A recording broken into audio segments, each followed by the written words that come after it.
Hola, ¿cómo están? Vamos a hablar sobre la genética, que es la ciencia que estudia la variación de la diversidad biológica y la herencia. La genética médica estudia aspectos genéticos de la especie humana y su relación con la salud y la enfermedad, así como su aplicación en el diagnóstico, pronóstico y asesoramiento de enfermos y familiares. O sea, de que muchas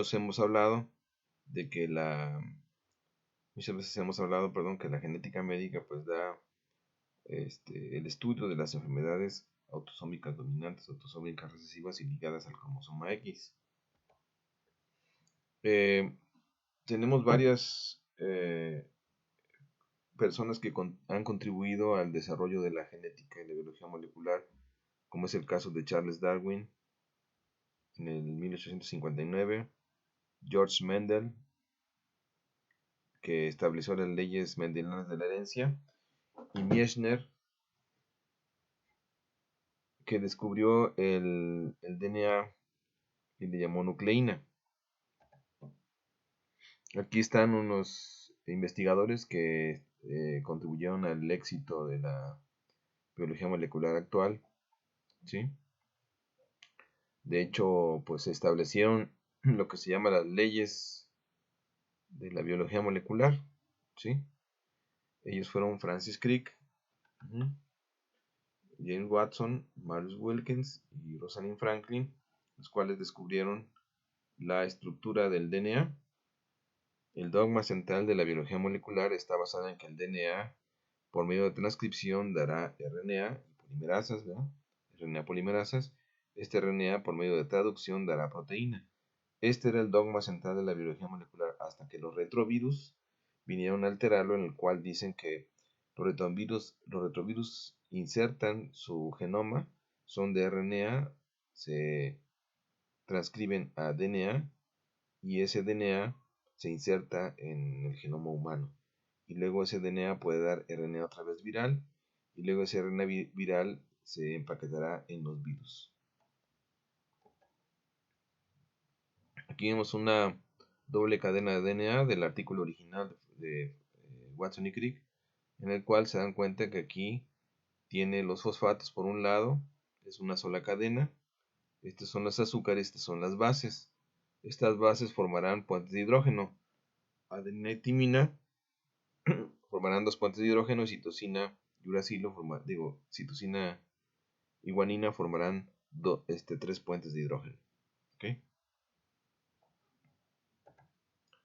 Aquí vemos ya las dos cadenas de DNA, ¿sí? Es desoxirribonucleico, ya platicábamos porque es desoxi, porque en la ribosa, en la posición 2' lleva H en lugar de OH, y este es ribo, es RNA, el cual es de cadena sencilla, se puede hacer de cadena doble plegándose sobre sí misma, y estas son las bases, citosina, guanina, adenina y uracilo, para el RNA, y para el DNA, citosina, guanina, adenina y timina.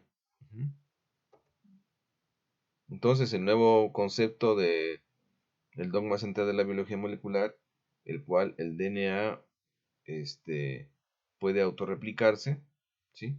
El RNA puede retranscribirse en DNA y este DNA puede dar luz también a RNA, ¿sí? Puede haber una replicación del RNA y este RNA puede incluso ser leído a proteínas. Entonces aquí vemos cómo ha evolucionado la investigación en genética y cómo ahora, pues en los 90s, tuvimos el desarrollo de la clonación y esa clonación pues es representada por animalitos como el Dolly, la cual fue clonada. En el 93 el doctor Karim Mullis estableció los principios de la reacción en cadena de la polimerasa, fue un hito en la biología molecular. En el 93, no, digo 83, 85, en el 59 se descubrió el síndrome de Down, una de las trisomías más famosas en medicina. Aquí vemos la estructura de un gen. Si se dan cuenta, el gen pues tiene su región promotora en la 5', su terminación de la transcripción se transcribe a RNA, el inicio de la transcripción empieza con el primer exón, ¿sí? El último exón donde termina el lugar de que se transcribe, Estos son los exones, estos son los intrones. Estos intrones se procesan en el RNA mensajero. Recuerden ustedes que hay un RNA que es parecido a este 100%, sería inmaduro. Luego viene un procesamiento en el cual se le agrega un cap y una colita de poli A. Ese cap y colita de poli A, ese cap es en la región 5' y la colita de poli A en la región 3'. Hay una señal ATA que permite la síntesis de la colita de poli A que se le pegue. La colita de poli A es fabricada por medio de una poliadenilasa, la cual le pega la colita al mensajero, ¿sí? El inicio de la traducción es un ATG. El final de la traducción es un codón de terminación, ¿sí? O sea, no todo el RNA se va a leer. Esto es DNA, ¿sí? Pero si fuera RNA, o sea, de aquí, del inicio de la transcripción al final de la transcripción, este sería un RNA mensajero sin los intrones, evidentemente, ¿no? Entonces hay señales, tripletes de señal, que son el ATG del inicio de la traducción y el final de la traducción, que se llama codón stop, ¿sí? Entonces, esta región promotora 5' permite que se unan aquí factores transcripcionales y tiene cajas de regulación como la caja TATA y permite que se pueda leer. El gen, ¿sí?, viene desde el primer exón, bueno, desde antes del primer exón, ¿sí?, desde el inicio de la transcripción, ¿sí?, hasta el exón es el rojo, ¿ok? El inicio de la transcripción es donde comienza el gen y el final de la transcripción es donde termina el gen, ¿ok? Precisamente, ¿sí? Esto es lo que incluye un gen. Estas regiones promotoras son regiones que están al lado del gen. Son regiones que no se transcriben. Y estas regiones del gen, la región UTR no traducida del RNA y esta región no traducida 3' del RNA. ¿Ok? Si fuera RNA. Este es el doctor llamado Francis Collins, que fue director del proyecto Genoma Humano. Él descubrió el gen para la fibrosis quística, estuvo trabajando, caracterizó mutaciones, ¿sí? Y bueno, ha trabajado incansablemente por el proyecto. Aquí está desde los inicios del proyecto Genoma Humano, en el cual los genetistas trabajaron con familias para identificar y mapear los genes, hasta nuestros días en los cuales ya tenemos modelos animales para las enfermedades, ¿sí? Empezamos con la citogenética, el bandeo cromosómico, el cromosoma painting, que es la pintura de los cromosomas. Luego vino el proyecto Genoma Humano. Hasta la fecha ya tenemos secuenciado el genoma humano, salvo 7 regiones que son difíciles de secuenciar, que son las regiones repetidas. En esta larga carrera por conquistar el genoma se han secuenciado también secuencias de organismos como son bacterias, gusanos y elegans, plantas como Arabidopsis, el genoma de la mosca, etc., hasta que se completó la secuenciación del proyecto Genoma Humano. Y ya luego ha venido otros proyectos como secuenciar el genoma de los tumores, el transcriptoma, o sea, todos los mensajeros, secuenciarlos de un cierto tumor. Se han juntado varios tumores, se han secuenciado, en fin. Esto ha diversificado mucho lo que se ha aprendido del genoma humano y de su secuencia. Y también ha evolucionado mucho las máquinas para secuenciar. Entonces aquí vemos el cromosoma, si ustedes se dan cuenta, aproximadamente se han identificado 30.000 genes en todo el genoma, se pensaba que eran más, ¿sí? La secuencia de 3.000 millones de pares de bases ya se tiene bien secuenciada. Esto está en bases de datos, ¿sí?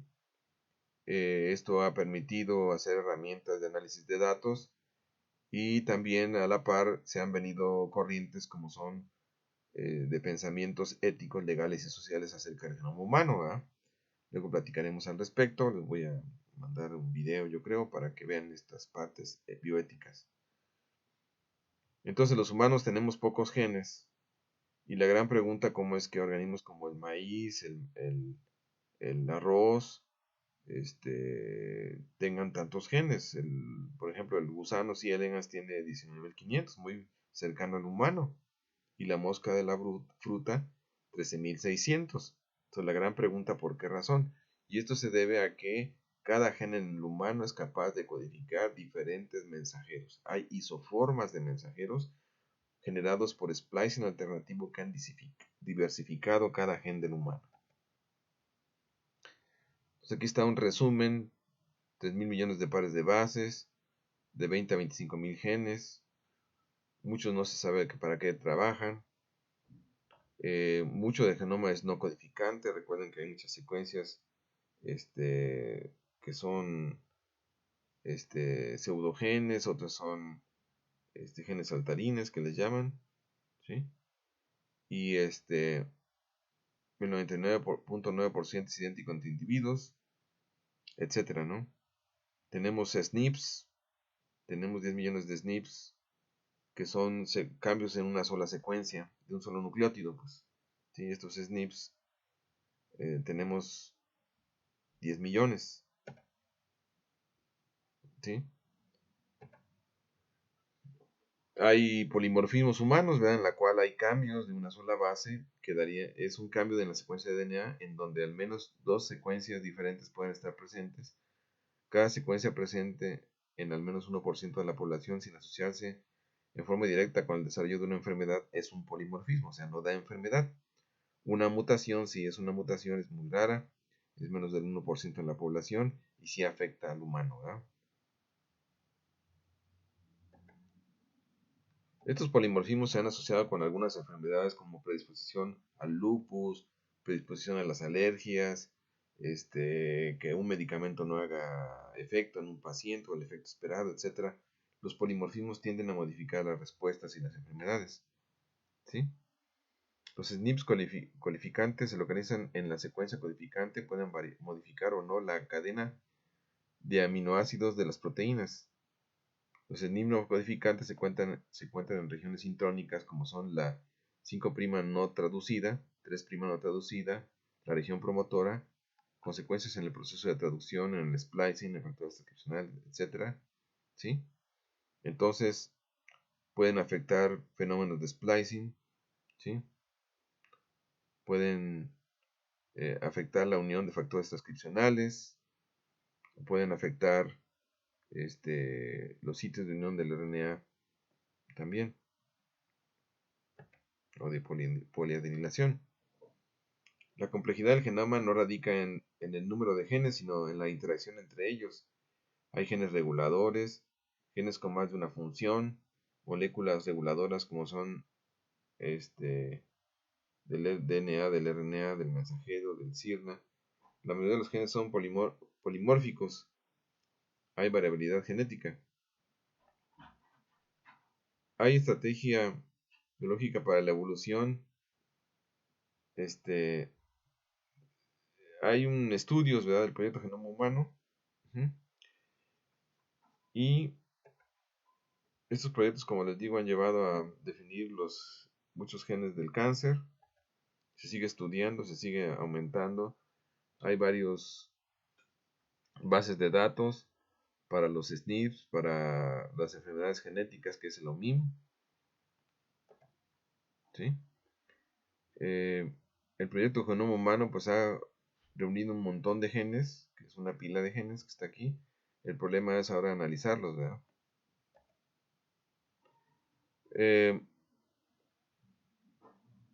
El proyecto ENCODE, sus objetivos son identificar las regiones de transcripción, factores asociados, estructura de la cromatina y modificación de las histonas, ¿verdad?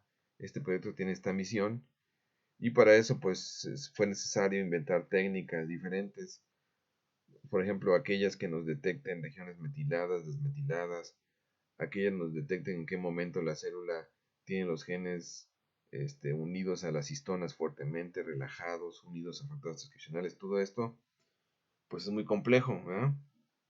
Entonces pues es necesario idear, por ejemplo, uniones cross-linking entre proteínas y secuencias para luego poderlas estudiar.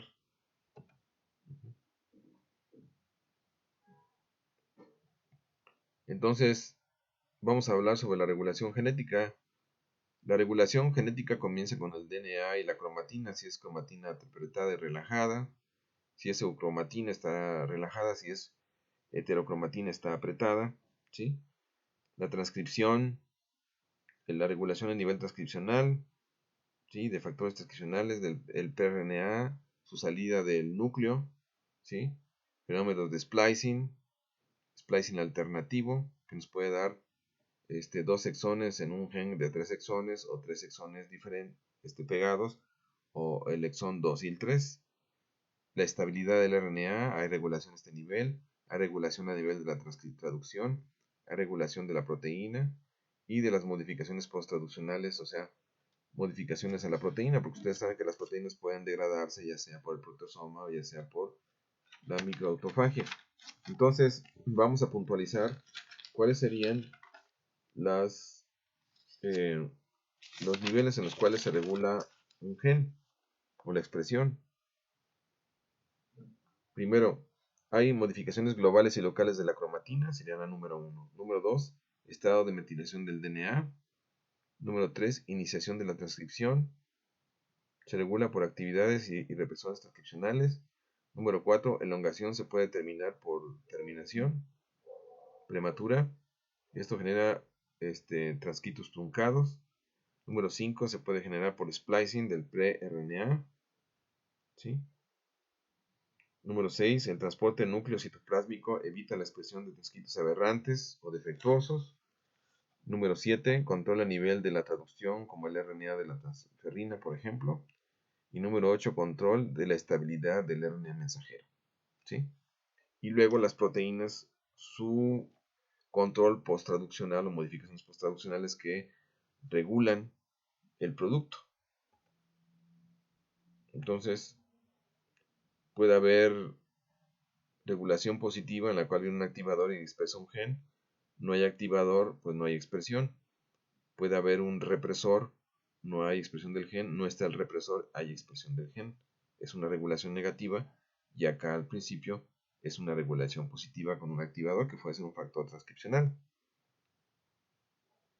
El splicing alternativo del mensajero, aquí tenemos 1, 2, 3 exones, ¿sí? Estos exones y el exón número 4 pueden sufrir el splicing alternativo, en el cual, como vemos, él puede dar dos productos, un producto con el exón 1, 2 y 4 y otro producto con el exón 1, 2, 3 y 4, ¿sí? Entonces, esta sintonía fina de splicing alternativo de la expresión del gen a nivel transcripcional puede dar variabilidad de proteínas a partir de un número finito de genes y expresión diferencial de proteínas. Esto contribuye a aumentar la riqueza del genoma humano y por eso tenemos pocos genes, porque tenemos esta facultad de tener isoformas de los mensajeros. La regulación de la expresión genética mediada por microRNAs. Los microRNAs son secuencias pequeñas de 20 bases que se forman, que tienen sus genes expresados en el núcleo, en los cromosomas, se expresan estos mensajeros, son procesados en el citoplasma y estos dan pequeños RNAs, los cuales interaccionan con la región no traducida 3' de los mensajeros, ¿sí? Y regulan genes, ¿sí? Estos microRNAs se ha tomado, o sea, pueden funcionar como RNAs antisentido, entre comillas, ¿verdad? Estos microRNAs pues, se han tomado para regular la expresión de genes, por ejemplo, en enfermedades como son la hepatitis, en la cual se mandan microRNAs contra el virus y puede ser controlado, por ejemplo, de la hepatitis B, de la hepatitis C a nivel del hígado, o también se puede regular la angiogénesis a nivel del ojo en pacientes que tienen microangiopatía ocular, ¿verdad? En los pacientes con diabéticos, los cuales tienen retinopatía diabética. Estos microRNAs pueden participar en la metástasis, ¿sí? Puede haber microRNAs oncogénicos y supresores de tumores que son los microRNAs también. Pueden participar en esos tres procesos, ¿sí? Hay regulación epigenética, ya hablábamos una clase acerca de esto, hay metilación del DNA, modificaciones posttraduccionales de las histonas y silenciamiento de genes a nivel de microRNA. Estos son los tres mecanismos epigenéticos conocidos, ¿sí? Simplemente aquí la metilación de los genes promotores puede causar silenciamiento de genes. La modificación de las histonas, hablábamos del apretamiento de la histona y el aflojamiento de la histona.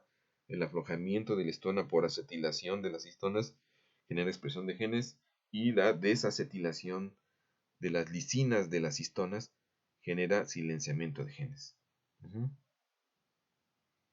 Se piensa que la metilación pues son cambios que pueden dar el envejecimiento humano, ¿verdad? Y también hay procesos importantes en la fertilización. Hay procesos en los cuales conviene eliminar todas estas marcas de metilación de genes y acetilación de histonas para que se reprograme el embrión y pueda seguir adelante. Es aquí precisamente donde es importante cuidar al embrión en formación y a las células geminales primordiales en la formación de estas células en el testículo humano, por ejemplo. Es importante protegerlos de estos de factores que alteren los procesos epigenéticos. Entonces puede haber metilación aberrante en el cáncer, ¿sí? Esto puede llevar a mutaciones o epimutaciones, y esto puede llevar a síndrome de Creutzfeldt, por ejemplo, síndromes de Angelman, el síndrome de Prader-Willi, etcétera, que son algunas enfermedades. Unos son por anomalías en el silenciamiento del X, y otros son anomalías por impronta genómica no llevada a cabo bien. Puede haber metilación fisiológica, inactivación del cromosoma X, silenciamiento de transposones. Estos transposones generalmente, ¿de acuerdo ustedes que el genoma el 90% no codifica para nada? Y muchos son transposones. Estos conviene estarlos silenciados con metilación, porque si se encienden causan muchos problemas en el genoma humano. También nos conviene mantener la estabilidad cromosómica, porque mantener el cromosoma silenciado muchas veces es importante, y una regulación transcripcional. Entonces está la modificación de las histonas, se lleva a cabo por acetilación de las colitas de histona, ya habíamos dicho, precisamente las lisinas. Aquí vemos un octámero de histonas, dos histonas H2B, 2H2A, 2H3 y 2H4, y la histona H1, la cual bloquea, sella, ¿verdad? Esta estructura. Entonces ahí vemos que cuando las histonas están acetiladas, hay una relajación, ¿sí? Y hay expresión de genes, ¿sí? Cuando hay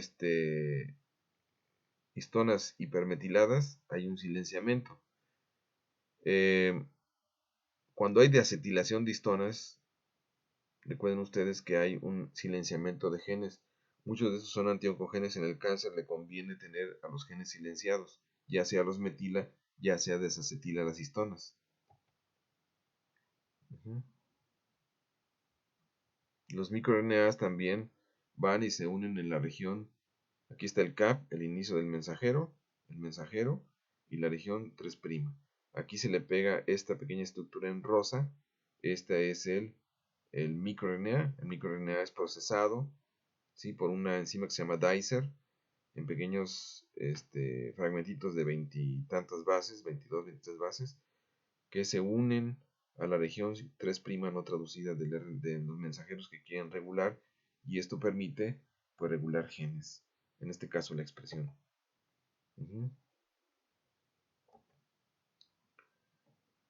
En la genética médica, la aplicación de la biología molecular pues ha trascendido muchos campos, ¿verdad?, o ha permeado muchos campos, que son la genética de población, la medicina forense, las enfermedades hereditarias mendelianas, la infectología, la farmacología, el cáncer hereditario somático, la fertilidad y la reproducción.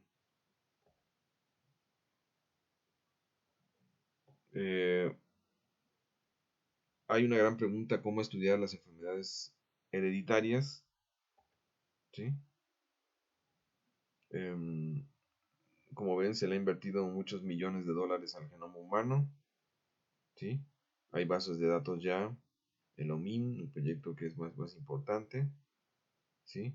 Se han creado sondas, se han creado secuencias de PCR, etcétera. Esta es la caracterización de enfermedades hereditarias mendelianas que se han hecho en los últimos años, ¿verdad? Desde el 65 hasta la fecha están muchas enfermedades ya caracterizadas. ¿Sí? Hay, como les dije yo, hay eh, mecanismos y aparatos de secuenciación muy avanzados que permiten secuenciar genes completos en horas. Antes era muy difícil. ¿Sí? Ya ahora, por ejemplo, se, se pretende vender exámenes de secuenciación por persona, ¿verdad? En menos de $1,000. O sea, estamos hablando de menos de 20,000 pesos.